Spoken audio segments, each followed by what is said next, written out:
कर्पूरघोरं करुणावतारं संसारसारं भुजगेन्द्रहारं सदा वसन्तं हृदयारविन्दे भवं भवामि सहितं नमामि। ओम नमः शिवाय। आज की वीडियो में हम सुनेंगे शिवरात्रि से संबंधित कुछ पौराणिक कथाएं। वैसे तो महाशिवरात्रि के महात्म्य की अनेकों कथाएं प्रचलित हैं। शिव पुराण के कोटि रुद्र संहिता में अध्याय 40 में एक भील की कथा अत्यंत प्रचलित है, जिससे अनजाने में ही शिवरात्रि व्रत करने से शंकर जी की कृपा प्राप्त हुई और फलस्वरूप वह गुह नाम से प्रसिद्ध हुआ और यथा समय श्री राम ने उसके घर पधारकर मित्रता का संबंध स्थापित किया। इसी प्रकार चित्ररथ नामक एक शिकारी की कथा भी अत्यंत प्रचलित है। चित्ररथ नामक एक शिकारी की कथा चैनल पर मैंने अपलोड कर दी है। अगर आपको वह कथा सुननी है तो आप उसे भी सुन सकते हैं। अभी हम सुनते हैं बड़ी ही दुर्लभ और बड़ी ही पावन शिवरात्रि के व्रत के महात्म्य की एक और अन्य कथा। इस व्रत के महात्म्य की अनेक कथाएं अनेक ग्रंथों में पाई जाती हैं। यहाँ पर मैं आपको स्कंद पुराण की कुछ कथाओं को संक्षेप में सुनाऊंगी। पूर्व काल में एक विधवा ब्राह्मणी थी, जिसकी प्रकृति बड़ी चंचल थी। वह काम भोग में आसक्त रहती थी। अतः किसी कामी चांडाल के साथ उसका संबंध हो गया। उसके गर्भ से दुरात्मा चांडाल को एक पुत्र हुआ, जिसका नाम दुस्सह था। वह पुत्र बड़ा ही दुष्टात्मा था। वह सब धर्मों के विपरीत ही आचरण किया करता था। महान पापपूर्ण प्रयोगों के द्वारा वह सदा नए नए पाप प्रारंभ करता रहता था। वह जुआरी, शराबी, चोर, गुरु स्त्रीगामी, वधिक तथा चांडाल लोचित कर्म करने वाला था। एक दिन वह अधर्मी मन में कोई बुरी वृत्ति लेकर किसी शिवालय में गया। उस दिन शिवरात्रि थी। वह रात में भगवान शिव के पास उपवास पूर्वक रहा और वहाँ पास ही देवात होती हुई शैव शास्त्र की कथा सुनता रहा। वहाँ उसे लिंग स्वरूप भगवान शिव का दर्शन हुआ। दुष्ट होते हुए भी उसने एक रात का व्रत किया और शिवरात्रि में जागता रहा। उसी शुभ कर्म के परिणाम से उसने पुण्य योनि प्राप्त करके बहुत वर्षों तक पुण्यात्माओं के लोक में सुख भोग किया। तदंतर वह राजा चित्रांगद का पुत्र हुआ। उसमें राज राजेश्वरों के लक्षण थे। वहाँ वह विचित्र वीर्य के नाम से प्रसिद्ध हुआ। उसका रूप सुंदर था। उसने बहुत बड़ा राज्य प्राप्त करके भी अपने मन में अहंकार नहीं आने दिया। भगवान शिव की भक्ति करते हुए वह सदा शिव धर्म के पालन में ही तत्पर रहा। शिव संबंधी शास्त्रों को मान्यता देकर वह उन्हीं के अनुसार शिव की पूजा किया करता था। भगवान शिव की कथा सुनने से उसमें प्रेम के सभी लक्षण प्रकट हो जाते थे।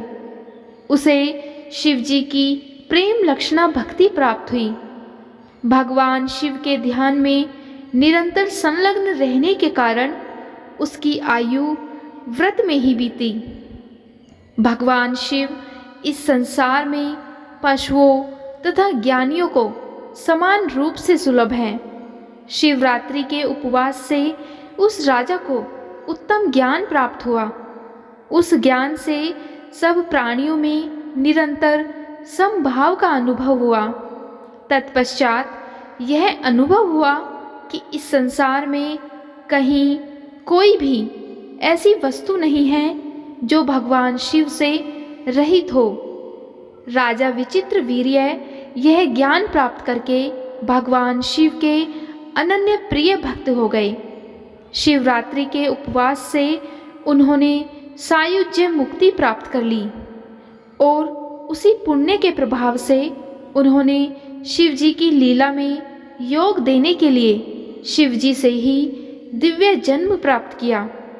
दक्ष कन्या सती से जब शिव जी का वियोग हुआ तब उनके जटा फटकारने के शब्द से उन्हीं के मस्तक से जो वीरभद्र नामक वीर उत्पन्न हुआ वह राजा विचित्रवीर्य ही है। वही दक्ष यज्ञ का विनाश करने वाला हुआ। शिवरात्रि व्रत के महात्म्य से संबंधित एक दूसरी कथा इस प्रकार है। प्राचीन काल में शशि बिंदु नाम से विख्यात एक चक्रव्रती राजा थे। उनकी पतिव्रता स्त्री उन्हें अपने प्राणों से भी प्रिय थी। राजा के पास एक सुंदर सुवर्णमय आकाशगामी विमान था जिसके द्वारा वे अपनी इच्छा के अनुसार संपूर्ण लोकों में घूमते रहते थे। एक समय फाल्गुन कृष्ण पक्ष की चतुर्दशी यानी कि शिवरात्रि का पर्व आने पर राजा शशि बिंदु उत्तम प्रभास क्षेत्र में आए। वहाँ उन्होंने बहुत से महर्षियों को देखा जो जप एवं होम में तत्पर होकर रात्रि में जागरण करने के लिए सोमनाथ जी के सम्मुख बैठे हुए थे। राजा ने भी सोमनाथ का दर्शन और प्रणाम करके विधि पूर्वक पूजन किया और क्रमशः भक्ति भाव से उन सभी ऋषि मुनियों का स्वागत सत्कार करके वे समीपस्थ केदार लिंग के पास चले गए। वहाँ विचित्र पुष्पमालाओं, नैवेद्यों तथा मनोहर वस्त्राभूषणों से केदाश्वर की पूजा की और वहीं एकाग्रचित्त होकर जागरण किया।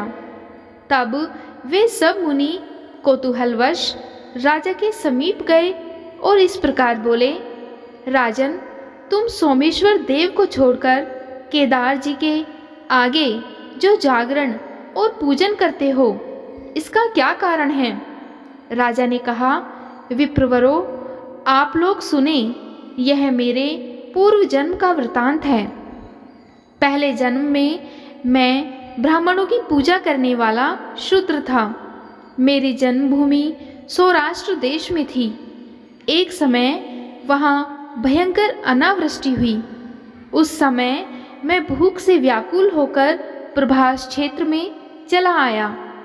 यहाँ आने पर हरिणी के मूल भाग में स्थित एक सुंदर सरोवर पर मेरी दृष्टि पड़ी जो राम सरोवर के नाम से प्रसिद्ध है। वह तड़ाग कमल समूह से सुशोभित था।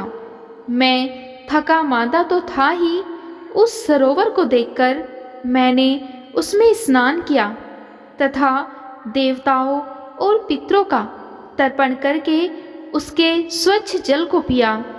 तत्पश्चात मेरी स्त्री ने कहा, इन कमल पुष्पों को ले लीजिए। यहाँ से निकट ही एक सुंदर स्थान दिखाई देता है। वहाँ चलकर इन फूलों को बेचेंगे जिससे कुछ भोजन की व्यवस्था हो सकेगी।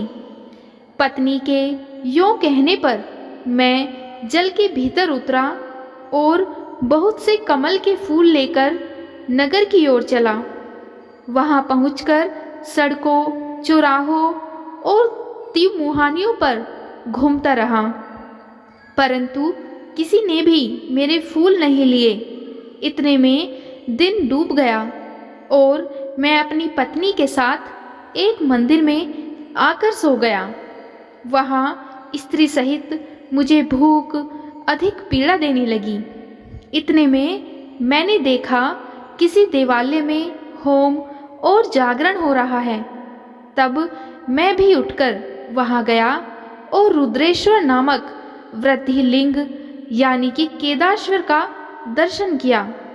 उस समय वहाँ अनंगवती नामक एक वेश्या शिवरात्रि व्रत में संलग्न होकर नृत्य, गीत और उत्सव आदि के द्वारा भगवान के सामने जागरण कर रही थी। मैंने एक मनुष्य से पूछा, भाई यहाँ रात्रि में जागरण किस लिए होता है? यह नाच गान और उत्सव में लगी हुई कौन स्त्री दिखाई दे रही है? तब उसने बताया, आज शिव धर्मोत्तर पुराण में प्रतिपादित शिवरात्रि है। यह धर्मपरायण स्त्री अनंगवती नाम की वेश्या है जो कल्याणमय शिवरात्रि व्रत करके जागरण कर रही है। जो कोई मनुष्य शिवरात्रि व्रत करता है उसे दुख, दारिद्र्य और बंधन की प्राप्ति नहीं होती। दुष्ट ग्रह, अरिष्ट योग, रोग अथवा भय भी उसके पास नहीं आता। वह उत्तम कुल में उत्पन्न होकर सुख एवं सौभाग्य से युक्त होता है। तेजस्वी, यशस्वी तथा पूर्णतः कल्याण का भागी होता है। उस मनुष्य की बात सुनकर मेरे मन में यह व्रत करने का निश्चित विचार हुआ। मैंने सोचा, अन्न का अभाव होने के कारण उपवास तो मुझे विवश होकर करना ही है, अतः स्नान करके इन कमल के फूलों से भगवान महेश्वर की पूजा करूं।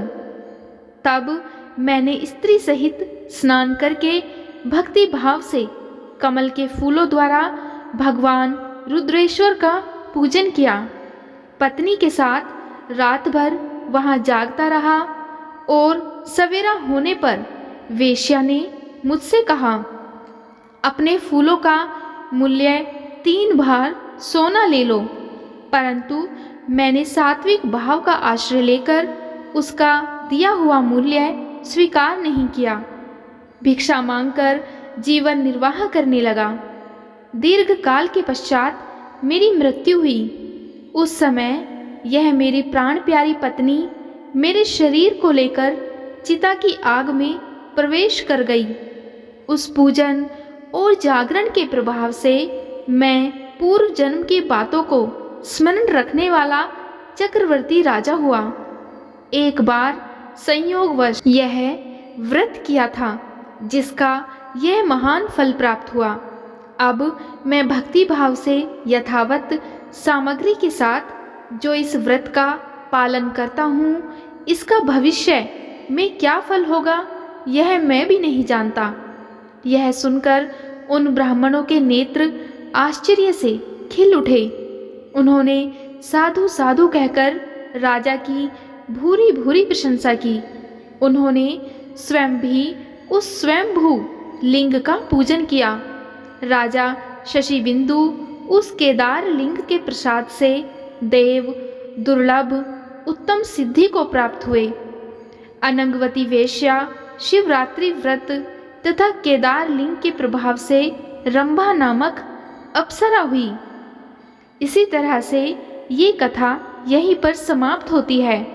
शिवरात्रि के व्रत के महात्म्य की कुछ कथाएं शिव पुराण में भी पाई जाती हैं। जैसे शिव पुराण के रुद्र संहिता अध्याय 17 और 19 में वर्णित यज्ञदत्त कुमार गुणनिधि की कथा, जिसने अनजाने में शिवरात्रि व्रत करके कालांतर में कुबेर का पद प्राप्त किया। और इसी प्रकार अन्य कथाएं भी प्रचलित हैं। अतः शिवरात्रि के महात्म्य की महिमा नहीं कही जा सकती है। आज की वीडियो में इतना ही। उम्मीद है आपको आज की वीडियो ज़रूर पसंद आई होगी। अगर आपको आज की वीडियो पसंद आए तो वीडियो को लाइक, और अगर चैनल पर पहली बार आए हैं तो चैनल को सब्सक्राइब भी ज़रूर करिएगा। और कमेंट बॉक्स में हर हर महादेव अवश्य लिखिएगा। ओम नमः शिवाय।